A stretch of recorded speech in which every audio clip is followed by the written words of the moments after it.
What is going on, guys? It's your boy Thumper coming at you with another video today. And today I'm actually not going to be showing any gameplay from any past streams or any highlights of that nature.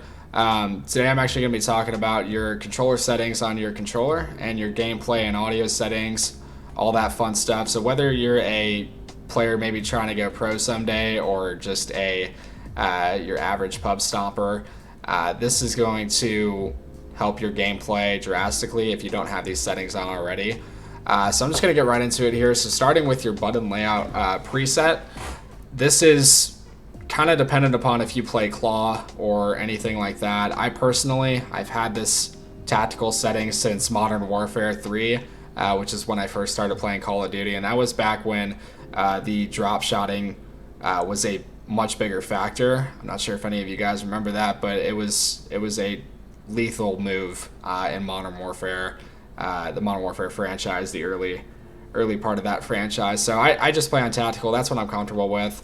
But if you feel more comfortable playing on default and you play claw, that's probably what you're going to want to go with.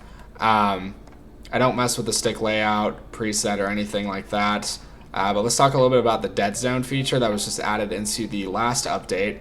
This is going to be for people who have maybe an older PS4 or Xbox controller.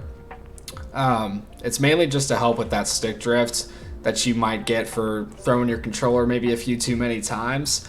But yeah, that's going to help eliminate that drift when you're not touching the controller whatsoever and your character starts kind of swaying to the left or right without you even touching it.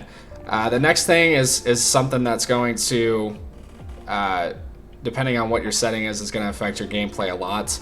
I've seen it too many times with a lot of pub stompers. They're playing on senses that are just ridiculously high for no reason.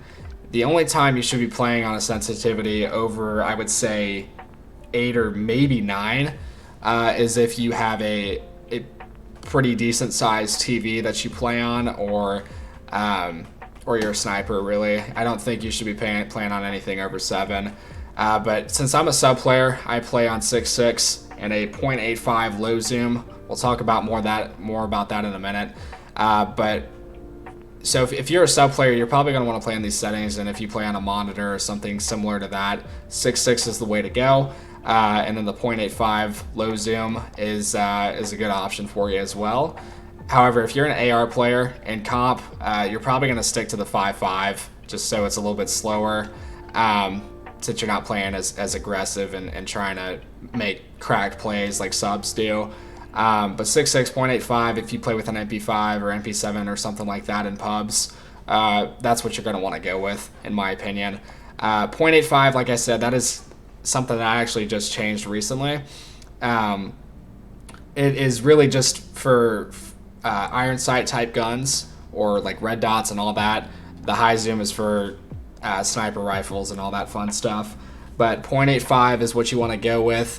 This is what a lot of pro players use in the CDL scene. It really just kind of helps eliminate that sway that you get sometimes by aiming down sights at long distances.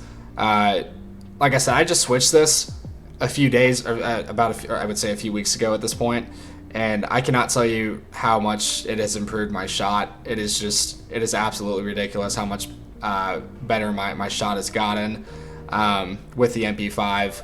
As you guys saw in the last video, I just was not missing any bullets whatsoever, and that's because of these settings right here. These 3 things right here are going to help your accuracy quite a bit. The next big one is before we get to that, aim response curve type. I just play on standard.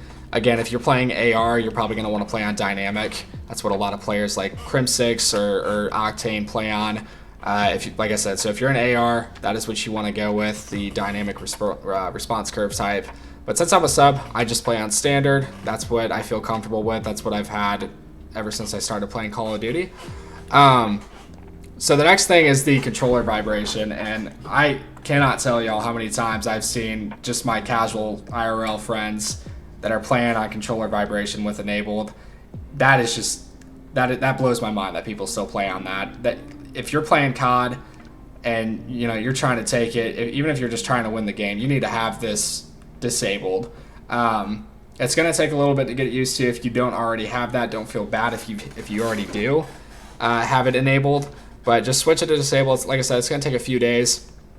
But I'm telling you, it is going to help your accuracy so much after you get used to it. It just helps you kind of relax more in a gunfight too, in my opinion.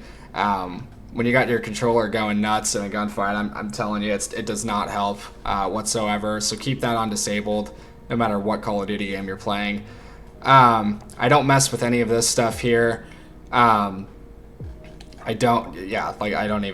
never even seen these things before. So, however, the slide behavior, since I have a scuff controller, I actually do not, I put it on tap. I think like the default is hold, but since my paddles sometimes stick and they don't work they work about 99% of the time, but when it doesn't, this helps kind of eliminate that inconsistency.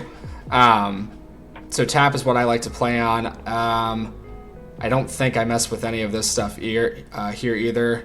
If you are a sub player, you should be playing on the automatic sprint, probably. I've heard a lot of people do play on that. A lot of my friends do, but I personally, I never have, so I've just played it or put it on disabled.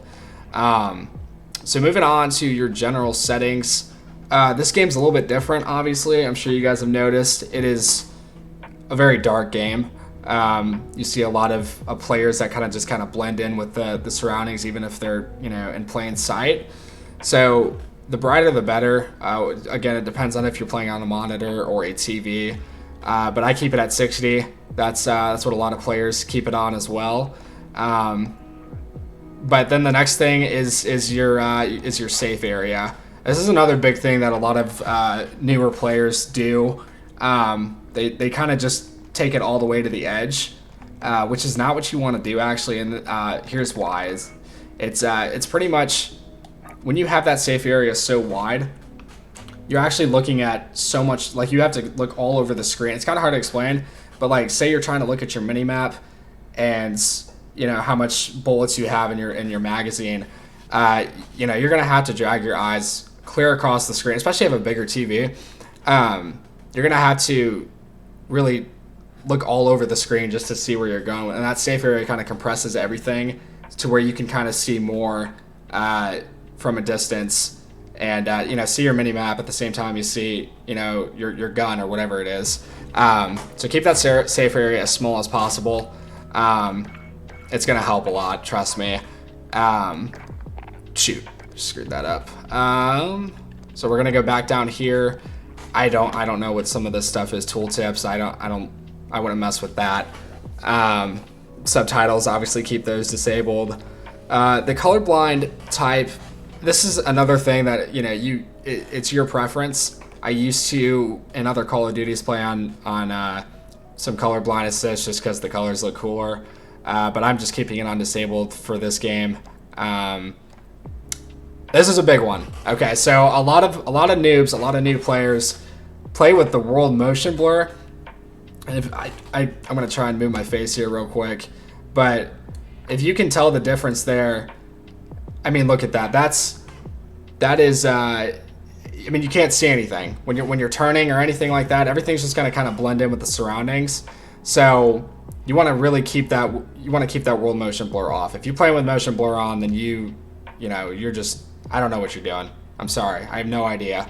But yeah, so keep that disabled. And then again, with the weapon motion blur, another thing is, I mean, you're not going to see, I mean, look at that. Look at the difference just in these pictures alone. So keep both these things disabled. It's going to, I mean, if you have it on, then, I mean, it's going to really help improve your game tremendously right off the bat. You're just going to be able to see things again, I guess. Let me fix that real quick. Okay, so I think that might be it for this one. I actually just saw this feature before I started this video. I'm going to play on square for a mini-map shape just because it looks like I get to see more from that, but I did not know that this was in the game until just now. So just judging by the picture, I would just switch that to square just because you're going to be able to see more on your mini-map. I understand that in pubs that you're not going to, unless you have a UAV popped, you're not going to see gunshots. So I would keep this at square just so you can see more of the map. I would not touch that. That doesn't look like something I would mess with at all. This is just stuff that, yeah, we're not going to talk about this. The last thing that we're going to talk about, though, is your audio settings. I play on boost high. It's also just kind of dependent upon your kind of your headset as well. If you play with A40s and you have a mix amp, there are so many different options you could have with this. But if you just have your regular A10 headset like I do, or just a regular $60, $70 headset, I play on boost high. I think that kind of helps me hear footsteps, no matter where I'm at, a lot easier.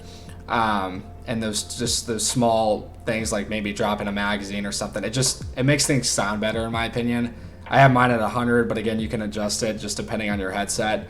I don't think, I mean, this is just small things at this point. There's really nothing else really that we're gonna mess with. This is all just your personal preference. There's so many different options and so many different headsets out there, and whatever one that fits your persona the most is what you're gonna use. That is gonna do it though from the settings. I hope that you guys enjoyed this video. I hope that if you do use these settings, that it helps improve your game. But that's all I got for you guys today. I hope you enjoyed. As always, hit that like and subscribe button and get the bell on. Thank you, and we'll see ya.